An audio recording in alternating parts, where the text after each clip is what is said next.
और मुझे घर छोड़ने का तुमने कहा था, उसामा ने नहीं। क्या कर रही हो? तुमने मुझे इतना घटिया समझ लिया?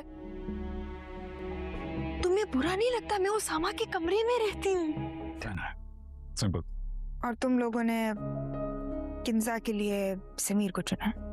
मदान छोड़ो, मुझे कोई देख लेगा, छोड़ो। समीर बीच में शक कर रही हो?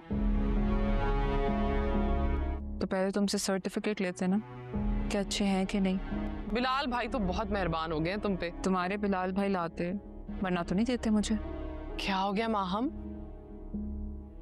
तुम मुझ खूब उसामा को पता है कि तुमने ये माना था। क्योंकि समीर साहब को बनना है बड़ा ऑफिसर और मुझे सिर्फ हम जानबूझकर दानियाल की बीवी को गिल्टी फील कराना चाहती है और उसे ये बताना चाहती है कि उसका शौहर उस पर भी मेहरबान है। दानियाल की बीवी को ये सुनकर काफ़ी ज़्यादा शौक लगेगा। वो तो माहम से यही कह रही थी कि बिलाल उस पर मेहरबान है, और आगे से माहम ने जो बात की उसने तो उसके आसान ही ख़ता कर दिए। तब वो माहम से कहेगी कि क्या वो उस पर शक कर रही है? ऐसा तो बिल्कुल भी नहीं है। समीर और मनाहिल की मुलाकात के वक्त मनाहिल समीर का गिरबान पकड़ लेगी और उससे कहेगी कि तुम्हें ज़रा सा भी गैरत या शर्म नहीं आती कि मैं उसामा के कमरे में उसके साथ रहती हूँ।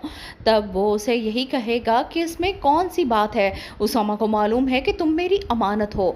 तब वो और ज़्यादा गुस्सा होगी कि मैं तुम्हारे कहने पर घर से भागी थी, उसामा के कहने पर नहीं।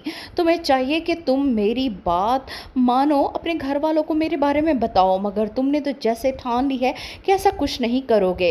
हालांकि मनाहिल को मालूम हो चुका है कि समीर उसामा की बहन किंजा के साथ शादी करने वाला है, और ये बात वो उसामा से भी कह देगी और उसामा चुपचाप खामोशी से ये सारी बातें सुने जाएगा।